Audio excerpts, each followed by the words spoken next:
Welcome to the target stream for MintPress News. I'm your host, Robert Inlakesh. As always, thank you to everyone for joining us today. So, Donald Trump has claimed that he has stopped Israeli troops from entering Beirut, although they are nowhere near it, nor did they even plan to attempt that, while the media claims a Lebanon ceasefire has been reached somewhere. In the real world, Israel is threatening to bomb Beirut still. Hezbollah is escalating its guerrilla war campaign on the ground, and Iran has threatened to strike Haifa in response to Israel.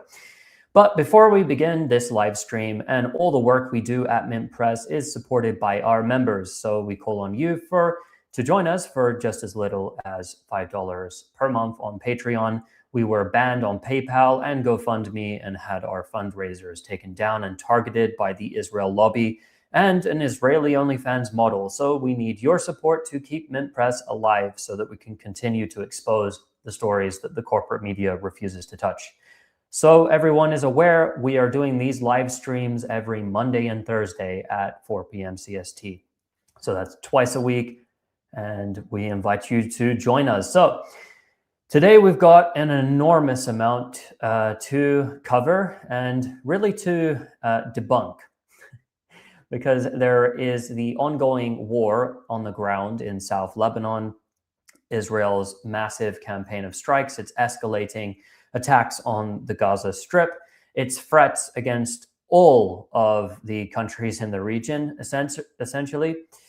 And in the meantime, the media and the Trump administration are saying something completely different, and we're hearing about supposed progress in the talks. This is...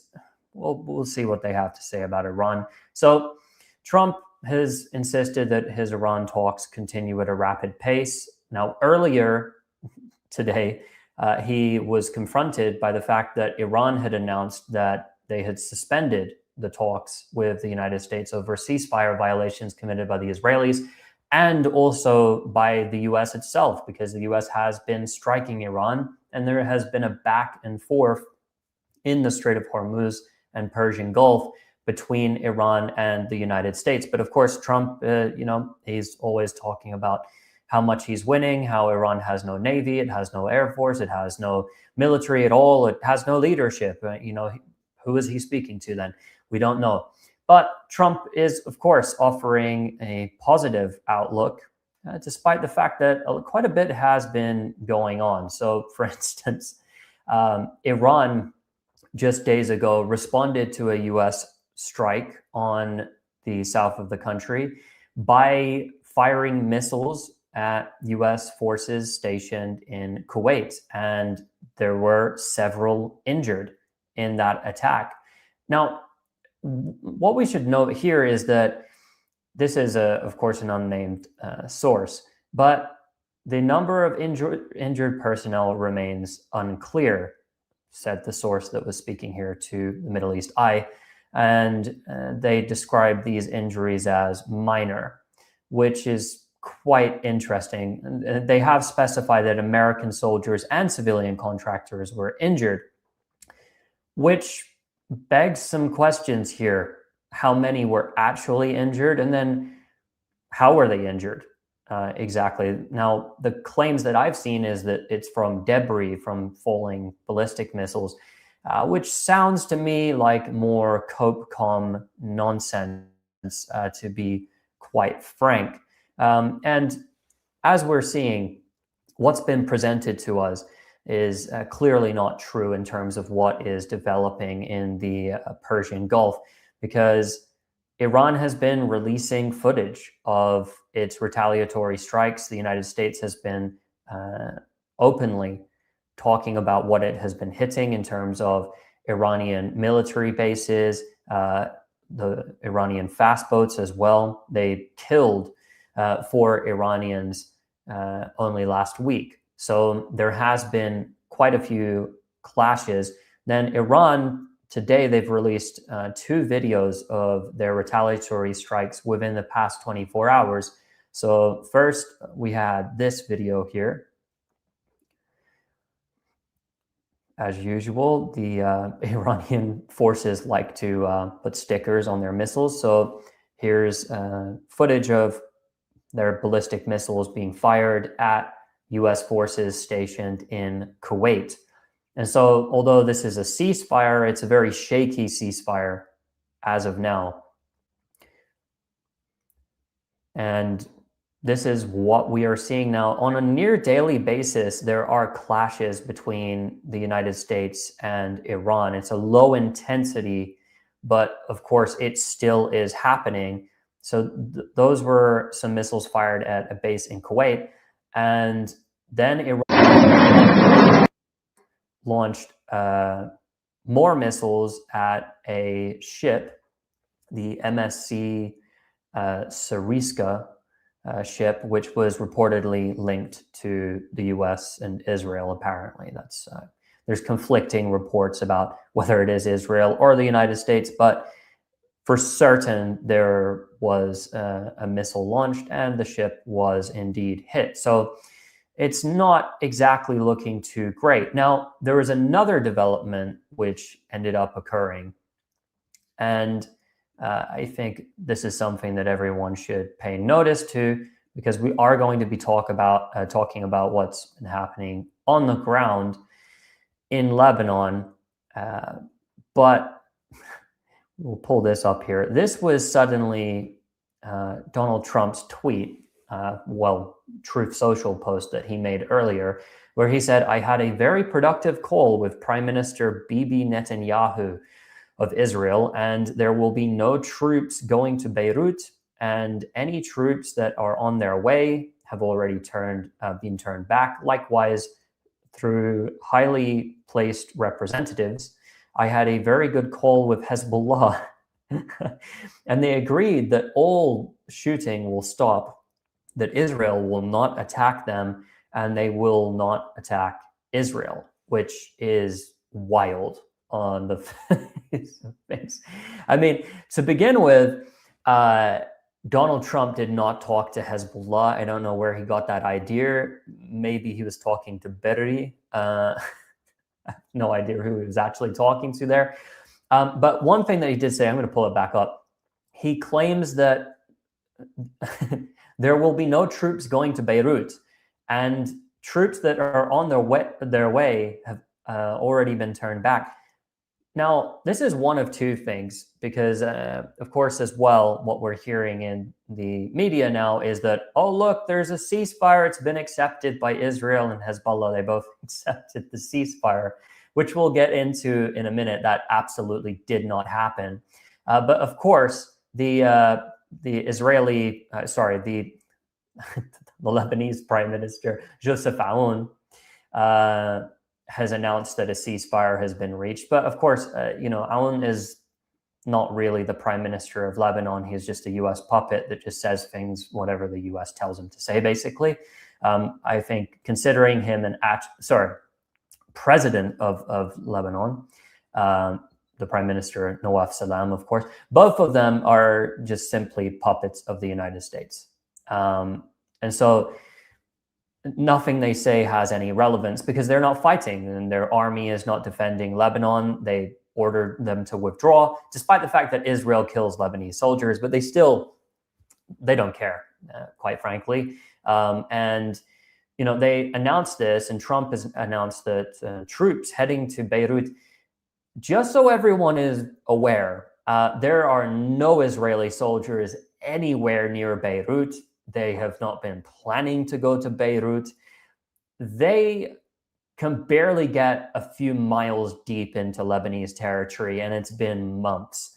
So the idea that somehow there were troops on the way to Beirut is ludicrous. Now, there's two options here, which for explaining Donald Trump's statement about troops heading to Beirut. Now, the first explanation is that Trump simply does not understand anything about what is going on the ground and has no idea where Israeli forces are actually based and what they're capable of. The second is that that was purposefully written that way to give Israel an out and to give the US president an out. If Israel strikes Beirut, then it looks like Trump has done this diplomatic maneuver. And he said, no troops will be in Beirut, not airstrikes, troops. So it's a way to sort of get out of jail free card. And because Trump is genuinely ridiculously stupid and constantly lies about everything, this is not going to even be that embarrassing for him because, he announced that he had destroyed all of Iran's air defenses. And then literally, I think it was not even 20, it might have been a little bit more than 24 hours afterwards, an F-15 fighter jet was shot out of the skies by Iranian air defenses. So it gives you a little bit of an idea about where Trump is at, his credibility and the rest of it, because his credibility is, there's not a bar, really. There isn't even a bar for when it comes to his credibility. But that being said, I believe it's important to talk about this because when we hear this sort of news come out, Iran openly threatened today to retaliate against Israel if they strike Beirut. So Israel in the morning, both Israel Katz, the defense minister, and Benjamin Netanyahu announced together that they would be striking the southern suburbs of Beirut. There were orders issued to the southern suburbs, Dahia, to evacuate. And then suddenly Iran came out swinging, and Iranian officials from the IRGC to the foreign minister started talking in a way that it made it clear that Iran was not going to tolerate this. And they saw this as a violation of the ceasefire on all fronts. That's what Abbas Araghchi said. And then later we heard that Iran was going to directly retaliate if Beirut is hit. And so this suddenly created a scenario where the Israelis were sort of in a little bit of trouble because if they hit Beirut, then Iran is going to bomb. And they issued an evacuation order for northern occupied Palestine. Iran was going to hit Haifa. So if Iran is going to hit Haifa and it's going to hit the north with ballistic missiles, if you strike Beirut, that will end up perhaps dragging the United States into a confrontation. So the US has gone through, tried to urge the Israelis, had a call with Benjamin Netanyahu and urge them to not strike Beirut. And then thus you have all of this nonsense about a ceasefire coming out. And so it didn't take very long. The Israeli media exploded with criticism for Benjamin Netanyahu. Everyone across the Israeli political spectrum, from Yair Lapid, Benny Gantz, Naftali Bennett, Avigdor Lieberman, these are all very high-ranking officials in the opposition camp, to Ben-Gvir, Itamar Ben-Gvir, were criticizing Netanyahu for having announced that they're going to strike Beirut and, made this whole spectacle. But then later on in the day, Trump can just make a social media post and suddenly you aren't able to go and strike Beirut and strike the southern suburbs of Beirut. So what has happened here is an attempt at a diplomatic maneuver. Now, the Israeli media and Israeli opposition have portrayed it as this is Netanyahu, so weak, he takes orders from Donald Trump, and he can't behave independently, and Israel has lost its sovereignty, which is funny. And we have a lot of talk like that. And yet, just a few hours later, Israel Katz came out and said, nothing has changed. There is no ceasefire. Israeli forces are not going to withdraw from Lebanon. All of the plans that were in place are in place. But one key exception that he made, he said, if Hezbollah continue firing rockets at Israel, then we will strike Beirut, which is an attempt to impose a new reality. And that's why no details of the ceasefire came out, and it was only the Lebanese puppet regime that was talking about this and glorifying it, MTV announcing these things, because what they were trying to do is they were trying to maneuver in this situation to try and get Hezbollah to stop firing rockets on Israeli border settlements in exchange for Israel saying we won't strike Beirut. So basically, you don't fire, but we can still fire into southern Lebanon. That was the equation that they were attempting to establish. And so when everyone's talking about a ceasefire, that is not a ceasefire. That is simply an attempt to get Hezbollah through a diplomatic maneuver to stop firing. Now, the game changer is how Iran and Ansarullah, Yemen's Ansarullah, both injected themselves into this. And what Iran has done and the IRGC has indicated is that regardless of the Beirut equation, if Israel continues violating the ceasefire in both Lebanon and now in the Gaza Strip as well, which is really important, they're adding conditions on about the Gaza front now, and they're linking Iran and the ceasefire with the US to the Gaza front. If they continue their violations, other fronts will be opened. And by other fronts, they mean Yemen. Yemen will impose its blockade in the Red Sea once again, and this will be imposed against the Israelis. And of course, Ansarullah will most likely fire missiles and drones in defense of Gaza and Lebanon too. So they're picking up the pace, and they are trying to impose different equations at this point. Both sides are trying to diplomatically maneuver. So it's very let's say, confusing for a lot of people to watch this as it develops, because, every side is saying something different. But that is what's happening. This is diplomatic maneuvering. This is, threats of force to try and get different outcomes without actually having to go through with it. Now, I still do believe that Israel will do some sort of targeting of the southern suburbs of Beirut, if not a massive attack, and to try and escalate because of the embarrassment that has been dealt to Netanyahu, his government. But if it won't be a massive attack, it might be more limited attacks. It might be, they might announce assassinations, targeted assassinations. They did this before, by the way, and they failed. Their targeted assassination last week failed. I believe that was on Thursday last week when we did our last live stream, that we talked about that a little bit. But they claimed to have taken out the head of Hezbollah's missile force, and then it turned out that it was a big nothing burger. They just wanted to strike, and they might not have even had a real target or expected to succeed in the assassination because it seems like it didn't work. They announced another assassination earlier in southern Lebanon of a high-ranking Hezbollah official. Again, there's no confirmation of that.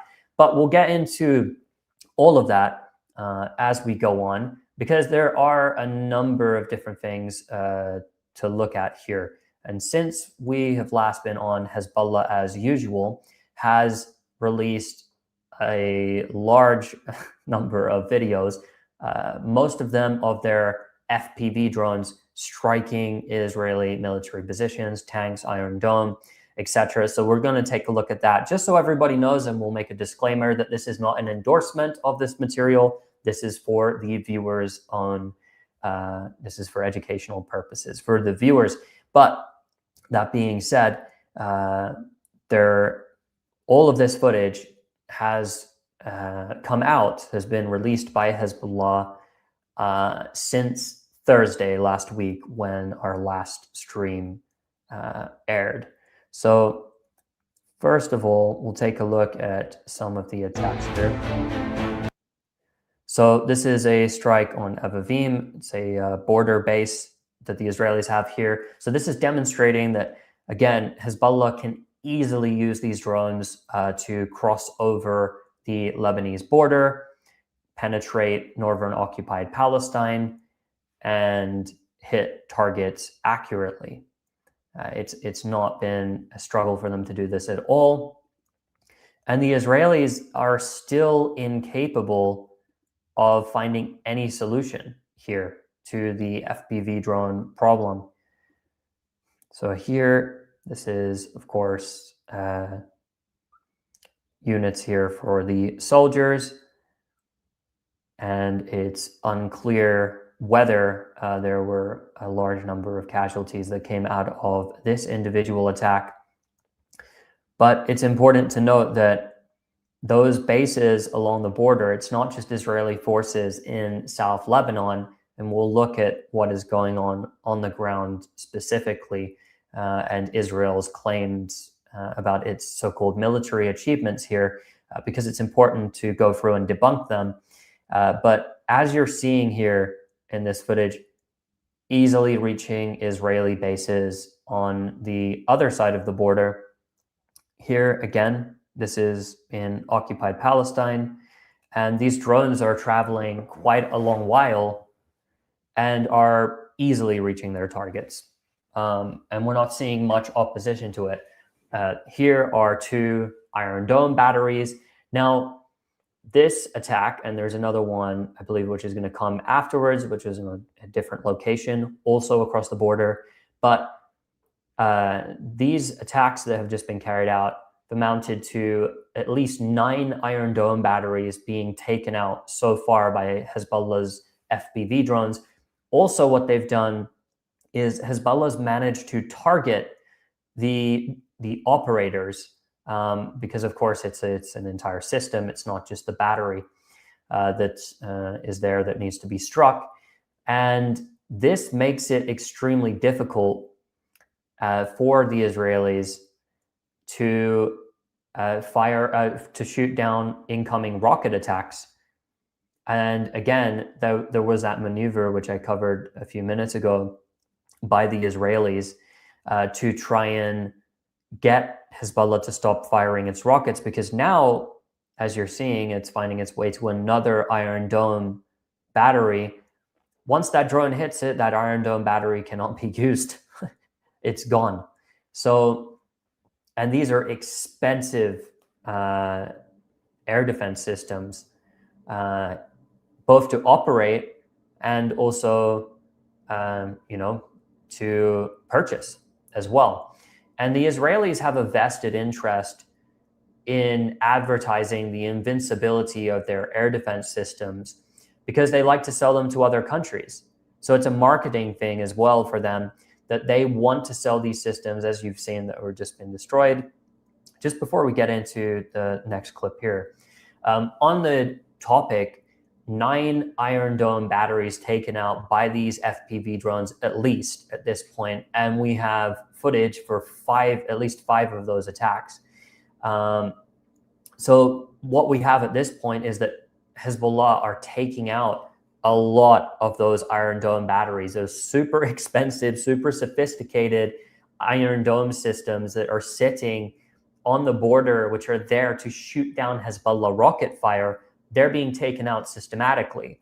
And so Hezbollah now, because it has escalated its rocket fire, now pull up, this is over the past 24 hours.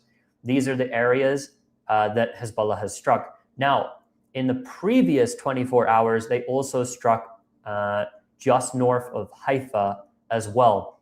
So Hezbollah, in retaliation for Israel's escalation of attacks in South Lebanon and it running deeper incursions into the country, has started firing across the northern Galilee. And again, this is really important to note here, looking at this, and that's why I bring this up about the rocket fire, because Hezbollah taking out those Iron Dome systems here and taking out their batteries, now Israel is way more susceptible to rocket fire. So Hezbollah, which has endless supplies of Katyusha rockets, these short-range rockets that they'll fire and of different kinds. Now they can fire them and they're going to land wherever they're going to land. They're not going to be intercepted. Now, again, another thing to note about the Iron Dome is that the Iron Dome is the Israeli air defense system which is used to shoot down rockets. Doesn't shoot down cruise missiles. It doesn't shoot down ballistic missiles. They've tried to shoot down drones with it. That doesn't work. So it's for shooting down rockets. And it was developed really to deal with Palestinian rockets from the Gaza Strip. That's where it was sort of used. And they claimed these very, very high percentage of interception rates.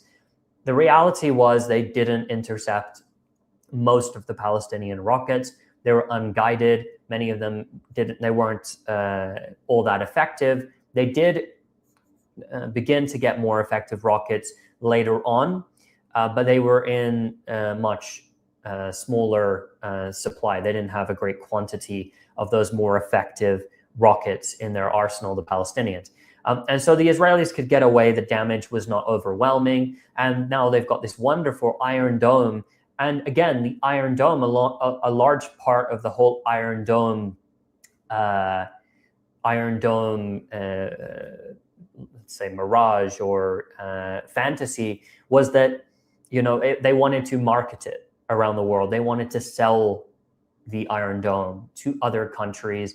They wanted to also brag about how sophisticated they are in their systems and how well their systems work.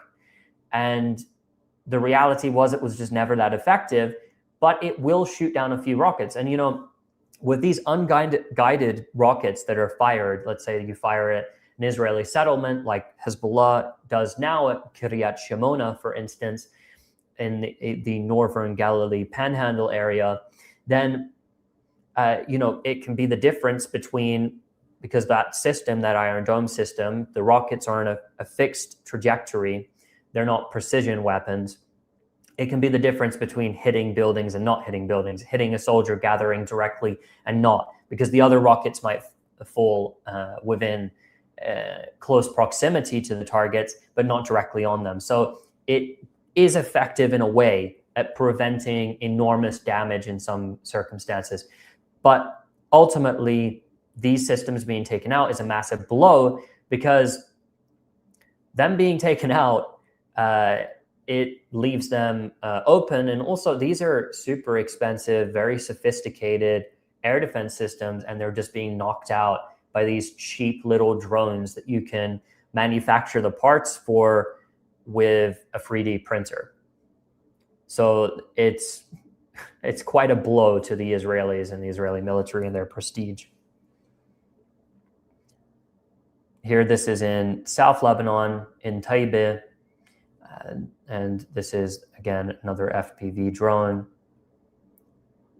coming on and reaching its target. There's an armored personnel carrier, and here is a direct hit, again, taking out the target. Again, there is not a video to show the exact damage that was inflicted, but as we've seen in other videos, that vehicle is probably, it's no longer in commission, let's put it that way.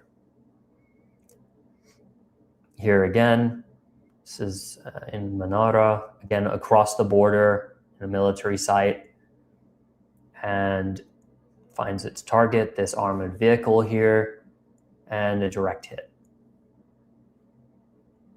Simple as that. And there is, again, no way, they're just not proving effective at dealing with these drones. This is also across the border. This is probably one of the most controversial, at least for the Israeli media. So here the FPV drone locates the target and follows the vehicle. And now this, I believe, is a medevac vehicle.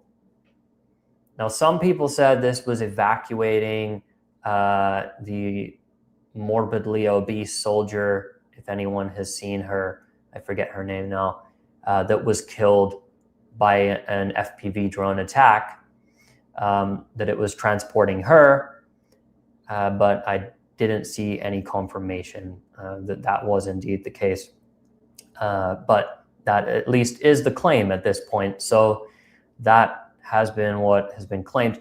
Now, the Israelis have also been claiming a number of victories in the south of Lebanon. So I believe we have to go through each one of these and look at these alleged victories. Now, one of them, and we'll start off with this.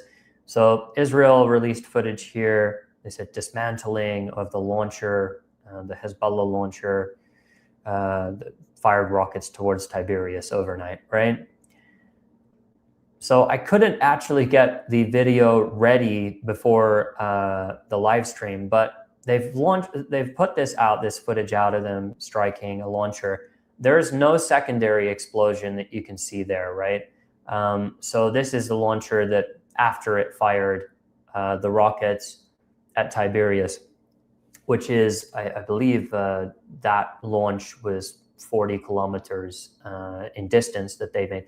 So when the Israelis released footage like this is trying to brag about them taking out launchers. What actually they're showing here is a big nothing burger. Like they're going to be able to locate some of the rocket launchers. But at the start of the year, the start of the war, Hezbollah released footage in March of their fighters not only using a missile launcher that had been bombed one time. I think it had been bombed, the launcher itself had been bombed 4 or 5 times, I believe it was, dating back to 2024. Israel would bomb it after they launched the rockets, and Hezbollah fighters would come back. They would repair the launcher. And the truck at one point, it could barely drive it. It was smashed to pieces. And they displayed all of this, and to show the audience, the launchers are easy to repair. These launchers aren't, when Israel brags about taking out X amount of launchers, now some of them may be taken out permanently, but at the end of the day, they're just loading them onto the back of trucks. That's what's happening here. They're still capable of firing rockets. That video, it's rather pathetic that the Israeli military has released something like this, because all in all, you're releasing footage like, wow, okay, you hit a rocket launcher after it launched its rockets and they found their way to their targets, and you hit the rocket launcher afterwards, but they're still firing rockets. You've not in any way destroyed their capabilities there of launching these rockets at you. And instead, you have to do this super embarrassing and complex diplomatic maneuver using the puppet regime in Beirut in order to try and pull off a symbolic victory of, we got them to stop launching rockets. But of course, Hezbollah, as this live stream has been going, has been launching rockets and drones across at the Israeli military positions across the border anyway. But just so people are aware. Another thing to note here is that the Israelis have been advancing, and they've issued these evacuation warnings for the population of South Lebanon. And so they want the people not just to move north of the Litani River, which is the bottom line, that blue line there, but the Zahrani as well. They want to go deeper and deeper into Lebanese territory. And they claim that they are achieving, there's a great achievement that they're making here. So they claim that, we captured what's called the Beaufort Castle area. And they've made a big deal about capturing this castle. So here's the Times of Israel and Netanyahu bragging about it. We return stronger than ever. Netanyahu hails the capture of Lebanon's Beaufort Castle. So they're making a huge amount of a stink about this. This is, a massive achievement for them. Oh, look at this castle that they captured in South Lebanon. It's over the Litani River. The Israeli military has captured an area which is across the Litani River. So just so everyone is aware, because, not to rain, to rain on their parade. This is the area that they've captured here. This is the Litani River, okay? So Israel is claiming, we have crossed the Litani River. We've done so well. Look at all of this. People said we couldn't cross the Litani River. Now, right here, this is like the distance. This is Metula settlement here, right? An Israeli settlement. That's the border. And this is the Beaufort Castle area that they've taken. And this is the Litani River. And they've made a big deal about crossing the Litani. Now, when they talked about crossing the Litani in the past, this is when Israel talked about it. The Litani River runs all the way through here, okay? They were talking about going along the coastline, taking Sur, going all the way up and taking, crossing the Litani at a serious distance. We're talking about like a few miles they've traveled to get here. And not without suffering the consequences, because this is what's happened today to them. So this is Times of Israel reporting, and this was an earlier report. IDF soldier killed, 3 hurt. So in total, there were 6 injured, 3 in critical condition, I believe, in this attack. So what they've done is they've set up shop, they've bragged, they've said, oh, it's so wonderful, look how far we got. We've got across the Litani River, which is right here, just so everyone is completely clear. This is how much cope the Israeli military has to do right now. Because when they were talking about the Litani River before, in 2006, the war that they lost, the Israelis went all the way up here, this way, right? and they did get to the Litani River within about 30 days. It's been months, and finally they've crossed it, but at the easiest possible crossing point they've gone, the closest possible crossing point they've gone, and not without suffering consequences. So they're claiming, oh, look how successful we've been. And see, this is what was happening when they were trying to get there. Entire convoys of their tanks were being obliterated. At this point, Israel has lost about 300 tanks in Lebanon. That's just tanks. We're not talking about the armored personnel carriers. We're not talking about the military vehicles that they've lost. And we're not talking about all of that, right? There's a lot of different equipment that has been lost. Like I said, at least nine Iron Dome batteries have been struck and destroyed or badly damaged. And the Israelis in total have suffered, or what we've heard them admit to, about 1,000 casualties. Now, I believe that they're concealing their casualties, as they always do, but they have been taking a beating on the ground. So here's what's been happening. So these are free videos, all released within the past 24 hours. The Israelis in Beaufort Castle. This is what has been happening after they've taken this strategic location, which is so important to them. They're talking about how important it is. So these are some of the FPV. This all day, Hezbollah has been firing these FPV drones at their positions here. And it's the high ground, of course. So they do occupy a position in the high ground. That's a building there that Israeli soldiers were using. So you see the drone again, and a soldier trying to run to shelter because he obviously spots the drone incoming or hears it. If he doesn't actually see it, he does hear it. And here's another video released, all again within the past 24 hours. And there will be more footage that will emerge because there's been a lot more attacks that have been carried out against Israeli soldiers stationed here. And again, if you see the way they've set up in the area, they're not secure. They're getting hit round the clock. Here's an attack on, again, military vehicle.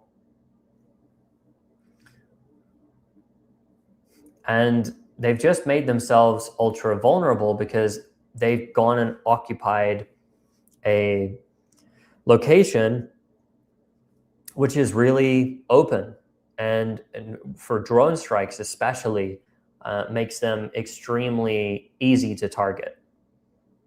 So they've set up shop here. You know, they put an Israeli flag up in the area. They did a photo op, and then Hezbollah has sent these drones in, the FPV drones, to hunt them, to find them, to locate where they are. And here again, like, their soldiers are just sprinting, running away from these drones, which are hunting them down, looking for their positions, constantly monitoring, and around the clock. So they've taken this area and they've, done their symbolic crossing of the Litani River and taking this area, which is only, a few miles away from the actual border itself. It's not deep into Lebanese territory, but the way that they're announcing this and the deal that they're making out of this is to suggest to everyone that, this is a significant military achievement. They say, we haven't taken this area since the year 2000. And they also claimed that this area, and you're going to see, again, they're targeting two tanks there. You see, that's a direct hit on a Merkava tank.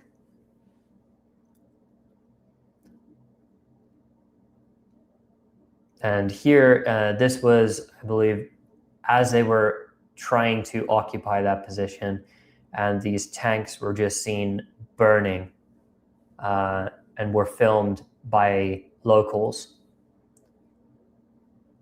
So they had to lose quite a bit. And again, you're seeing this is the result of them trying to advance in southern Lebanon. It's not been an easy ride for them. But again, they've been making a big deal, and they've been claiming here that Hezbollah had a base set up there, that they turned this area into a military base. And they most certainly had not turned this area into a military base. There's no evidence of that.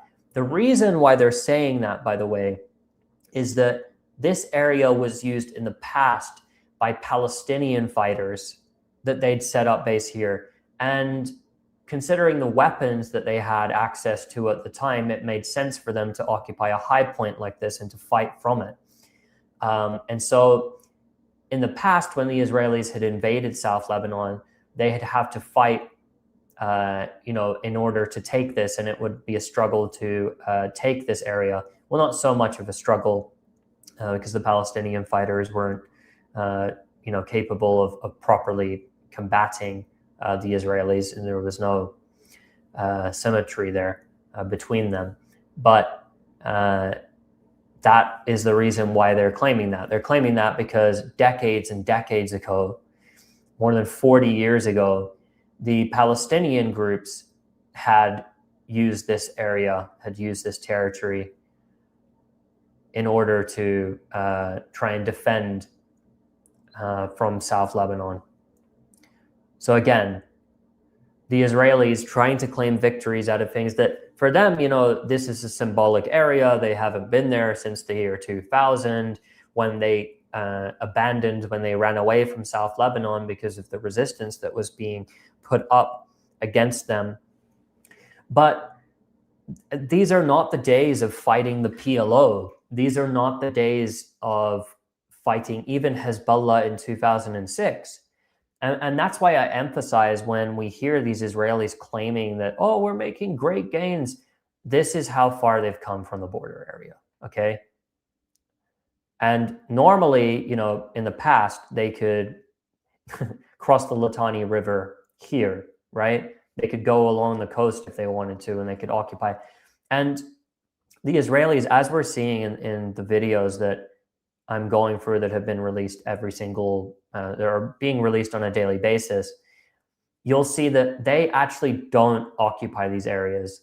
They made a big deal as well about taking Bint Jbeil, and Bint Jbeil, they went in there. They couldn't actually occupy Bint Jbeil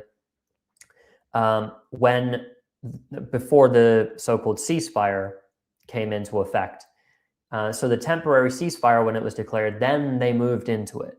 But they've tried time and time again to advance into it before that, and they couldn't make it there.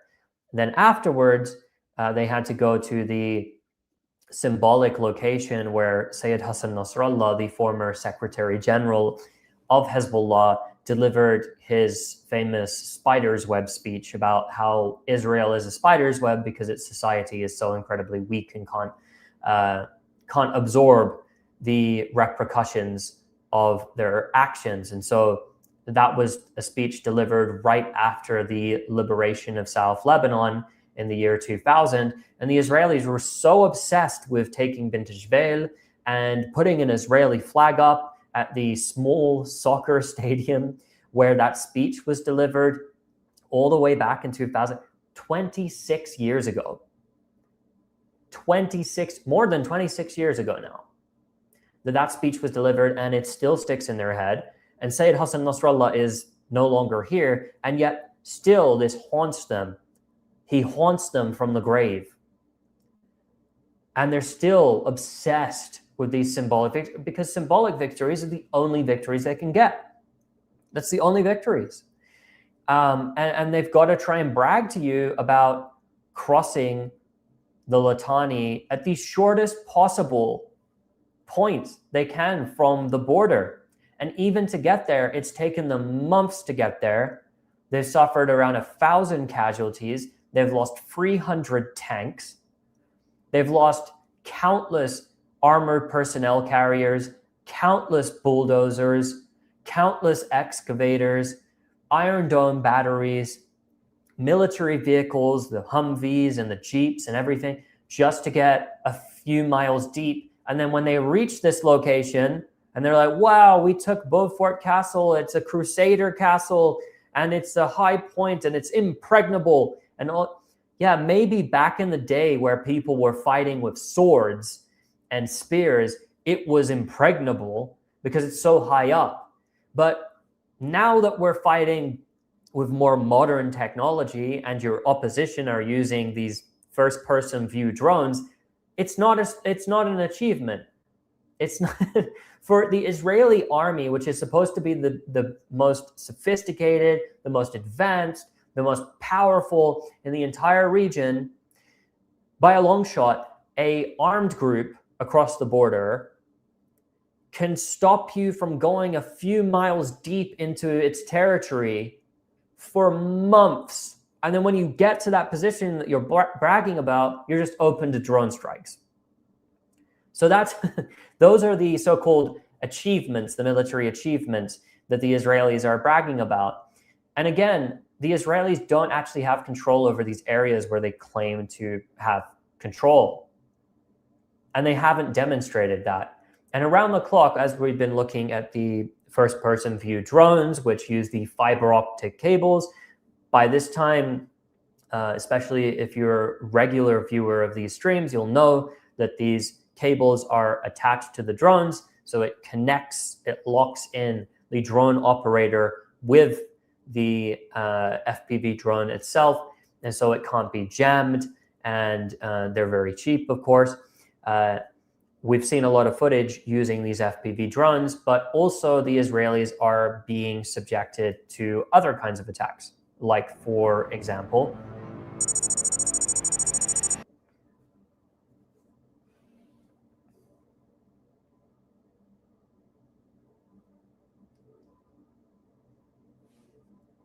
so here we have them firing rockets at Israeli positions in Deir Sidrian. Again, they're loading up these rockets. They have spotters, so they locate the Israelis where they are, and they begin firing rockets at the Israel, and also mortar fire as well towards the Israeli military position. So the Israelis as well, they have to keep on the move, because if they stay in one position, this is what's coming their way. And it's constant all day long. So far, within the past 24 hours, Hezbollah has carried out 38 different operations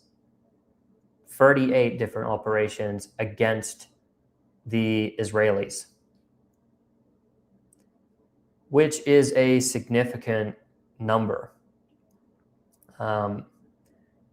especially since the so-called temporary ceasefire was reached.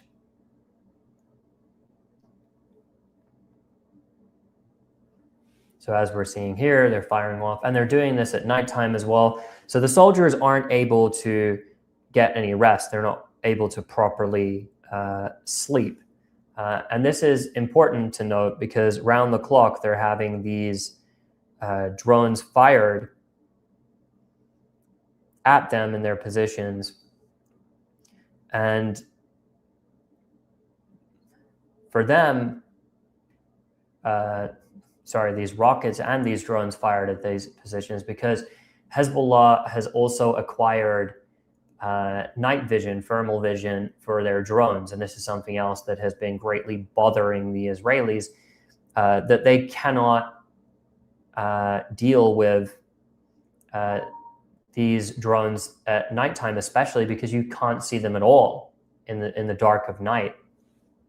So that's something that's been troubling them an enormous amount. And again, for them to overcome this is extremely difficult because they've always relied on their technology. And at this point, the technology is not worth anything against these cheap drones, and they can't take out the supply chain as well. You cannot stop these drones flying towards you. And just take this one off here. So also, this is another development that we've seen, is that Hezbollah have released footage of them using cruise missiles here, as you can see. And I believe these are from the stockpiles of the former Syrian Arab army, if I'm not mistaken. So Hezbollah has in its arsenal these cruise missiles, and I believe they use them here against Israeli soldier positions. So they were specifically targeting Israeli military positions with these cruise missiles. And this demonstrates it's not just those cheap drones that they have access to, it's also more sophisticated precision missiles as well, which we haven't seen an enormous amount of them used, but they are being occasionally used, as we're seeing here. There's this proof that they're using these cruise missiles. So they have access to these. And according to sources that I spoke with some time ago now, actually late last year, I did hear that they managed to get their hands on many of the Syrian Arab army's stockpile. Towards the end, a lot of weapons were ferried over the border, and they were taken and stored by different people, and they got across the border. So Hezbollah does have cruise missiles, it has ballistic missiles, it has anti-ship capabilities. Obviously, they have as well manpads to take out drones. They've been firing upon Israeli warplanes as well. That's something else that they've been doing recently. Obviously, to take out a fighter jet is a little bit different. You know, taking out with a manpad is not an easy task. So it's mainly, you'll see that they're able to take down Israeli drones, shoot down Israeli drones most of the time. But they do have more sophisticated equipment as well. Now, what we see with the Israelis is that there are no answers to anything that's being thrown at them here.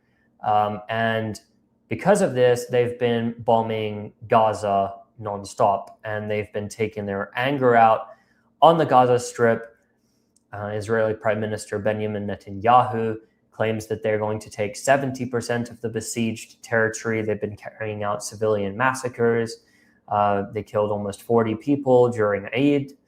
They also have been carrying out targeted assassinations in Gaza against the commanders of Hamas's Qassam brigades. And so they have been escalating there, and that is purely because they're getting beaten in Lebanon. They're losing. And because they are losing, Gaza has become a target. And now you'll see articles like these. For the first time in decades, Israel is imposing its will on Hamas, which is rather ridiculous. So what has happened here is that I would agree that this article, if this had been written a few months back, then it might have a iota of sense. It might make some sense. It might be true in a few different ways. But at this current point, it's not actually true at all. What's happened is Israel has escalated against Gaza to the point where now the Palestinian resistance factions that have, of course, been rearming and have been constantly hit by Israeli airstrikes. Israel is also using these 5 ISIS-linked death squads, which they've backed in the Gaza Strip to do their bidding. And as their proxy force, they've been escalating in their attacks and their attempts to kidnap civilians in Gaza, because these scumbags who were backed by Israel and also reportedly the United Arab Emirates, because as we know, where there is a genocide or human rights abuses, the UAE loves to get in and fund it, as we've seen in Sudan, and we've seen pretty much everywhere in the Horn of Africa and beyond. But we'll get into the UAE perhaps another day. The UAE, actually, while we're on that, has been confirmed to have carried out airstrikes in coordination with Israel against Iran, and that it launched dozens of them against Iran during the war. But that being said, the Israelis decided that they'd start striking the Gaza Strip, and they believed that, they have this ceasefire in place. It's in, limbo between phase 1 and phase 2, which again, I had predicted back in October that this is exactly the scenario which would have happened.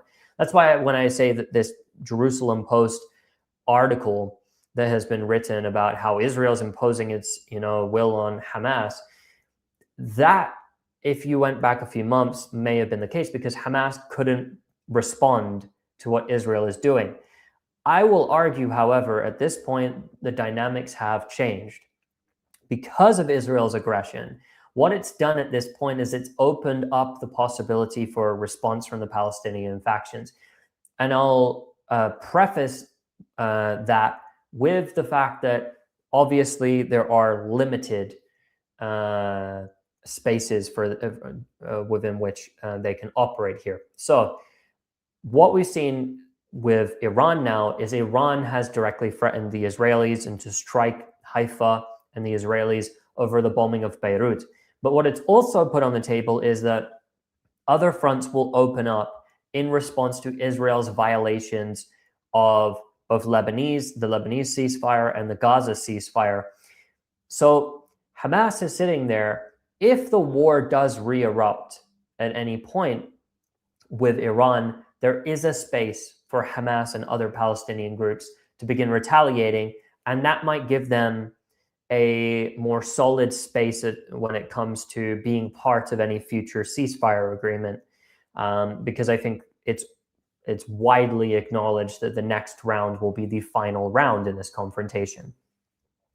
So with keeping that in mind, the Israelis, because of the fact that they went and they wanted to take out their aggression, their anger, and their frustration at their losses in Lebanon, and the fact that they're getting embarrassed and dunked on in Lebanon, they wanted to take that out on the civilian population of the Gaza Strip, and by showing their population they can still do targeted assassinations, which does not work to achieve military victories. And we've seen that time and time again. It's cope, pure cope, this strategy. So you're playing this game of killing civilians in order to try and justify to your own people who are psychotic that, look, we're doing well. We're killing commanders. Look, there's a bunch of dead children there. The bombs are dropping. We must be doing all right. Look how powerful we are. Everyone fears us. But the reality is they haven't won on a single front.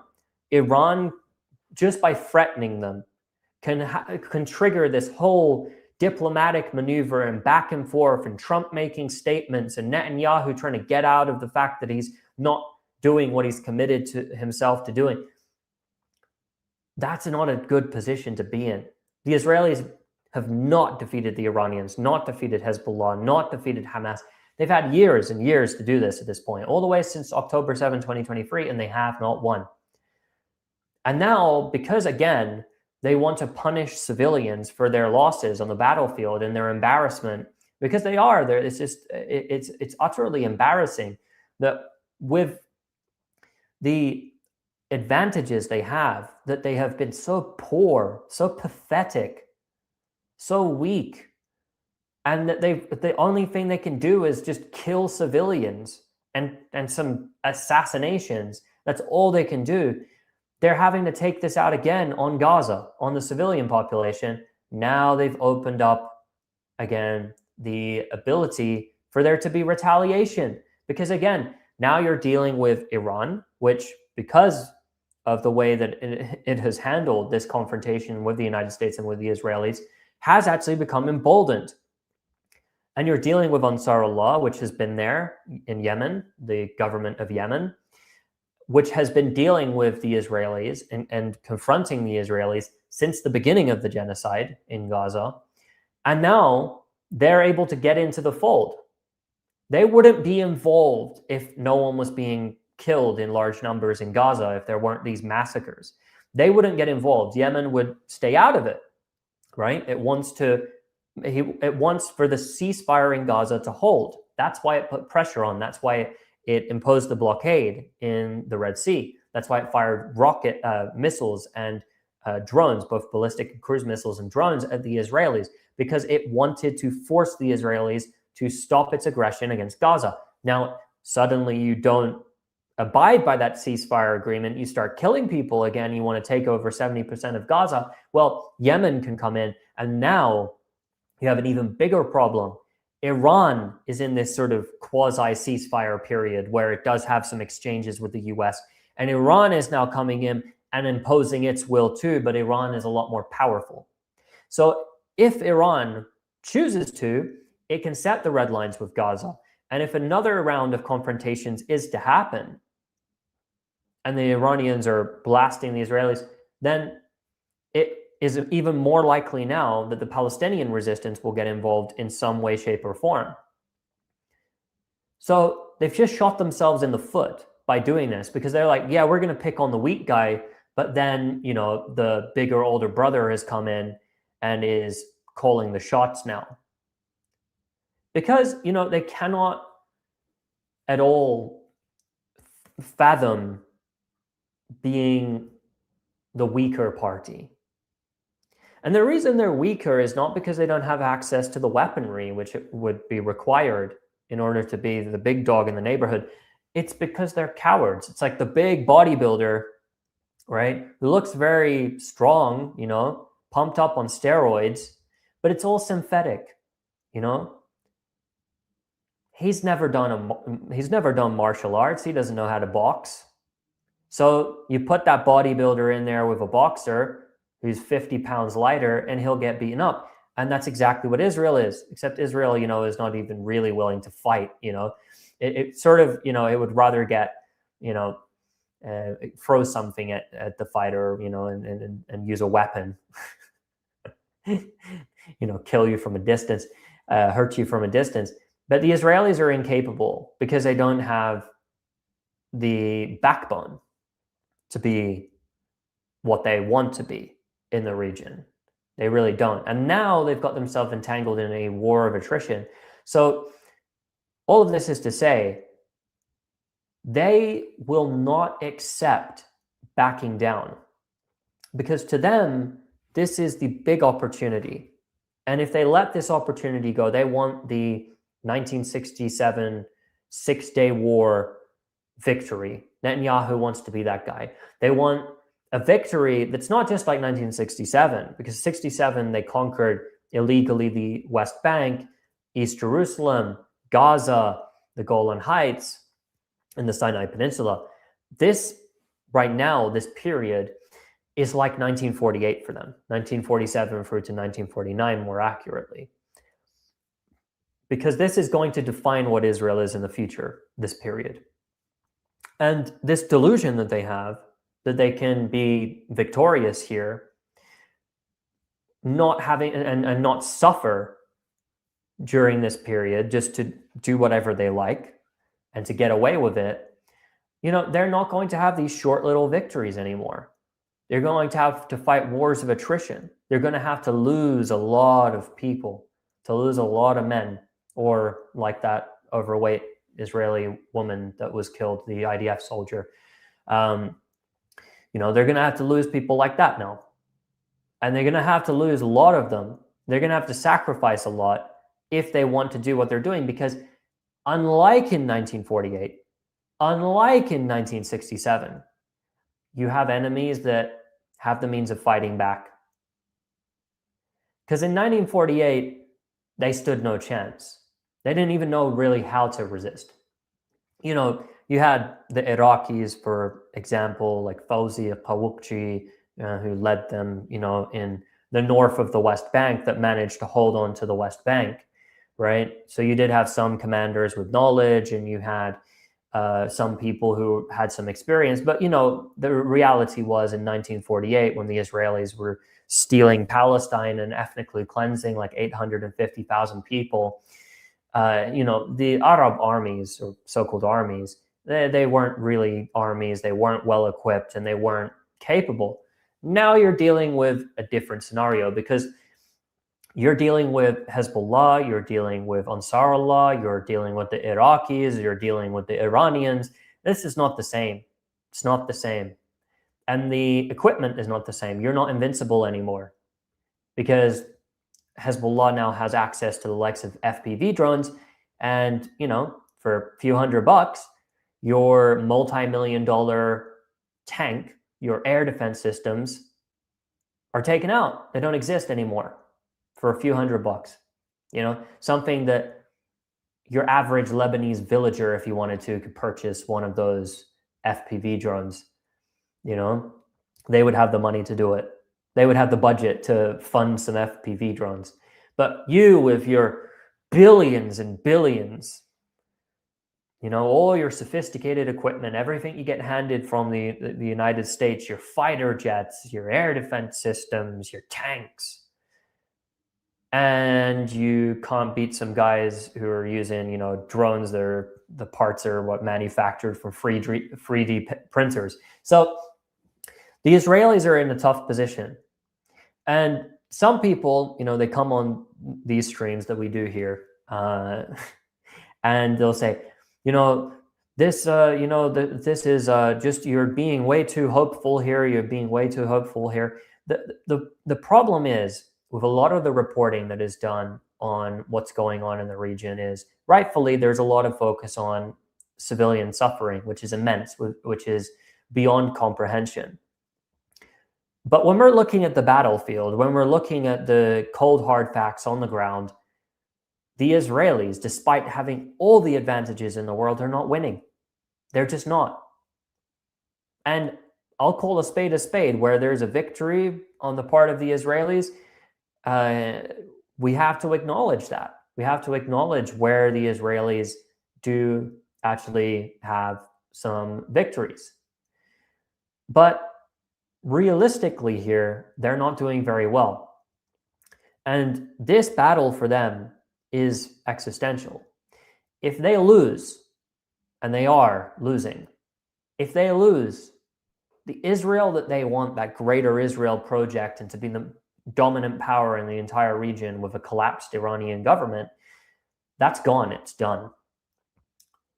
And as long as Iran is standing, Israel cannot be the dominant power in the region and will not be the dominant power in the region.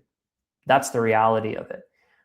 So often the Israelis and their propagandists, they want to, and this is why I've said on previous streams here, the Israelis want you to see the death, the devastation, the destruction.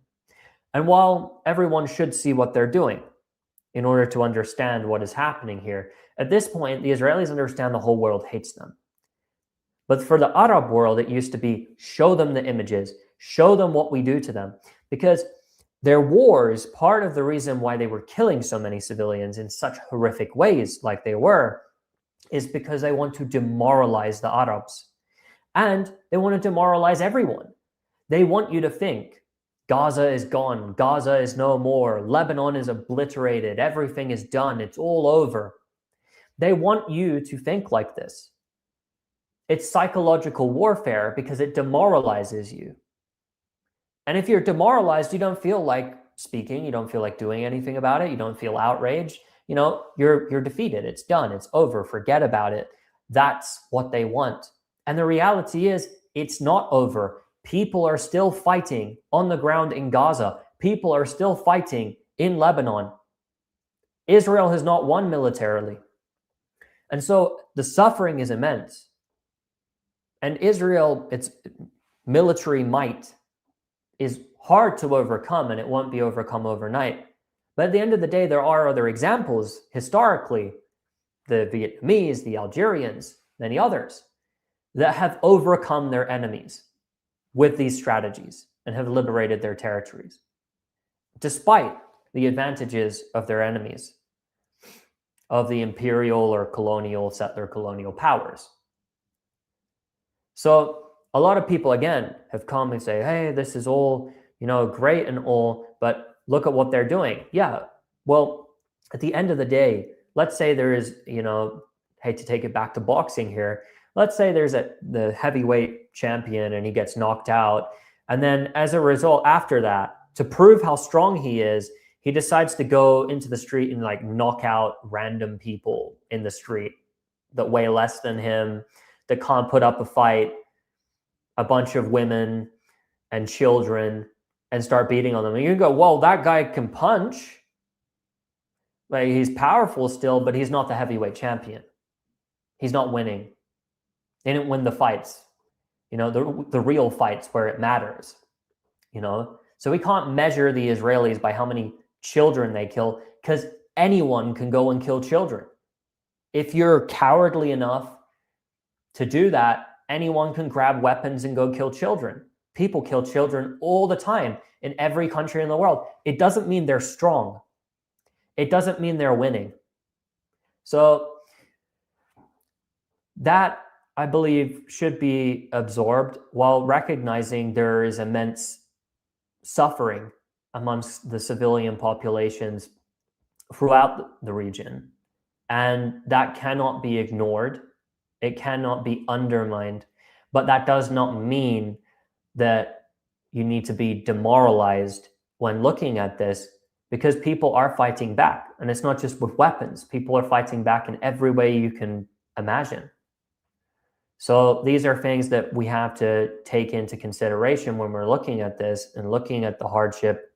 We're looking at the struggle on the ground and what is happening and how horrific it is. When you're breaking it down and you're looking at it, you have to look at it in a way not just purely through the emotional lens and what is fed to you by the Western corporate media and the Israeli media. You have to factor in everything that is happening in order to have a well-rounded view of what's going on. And although this is a tangent, I believe this is probably a really good place to end this live stream. And I do thank everyone for being in here. If you have lasted this long, if you watched this whole stream, please do hit that like button. Make sure you add comments in the comment section, help boost that algorithm. Please do share this as well, and to subscribe, follow us as well, and stay tuned for Thursday, because we will continue to cover the developments. We'll continue to cover what's happening with Lebanon, whether it escalates with Iran and the United States, or Iran decides to retaliate against the Israelis. We will be covering all of that here. We are every single week at 4 p.m. CST on Mondays and Thursdays. So we will be here to cover all of the developments. Thank you so much to everyone who has been watching this today, and we will see you again on Thursday.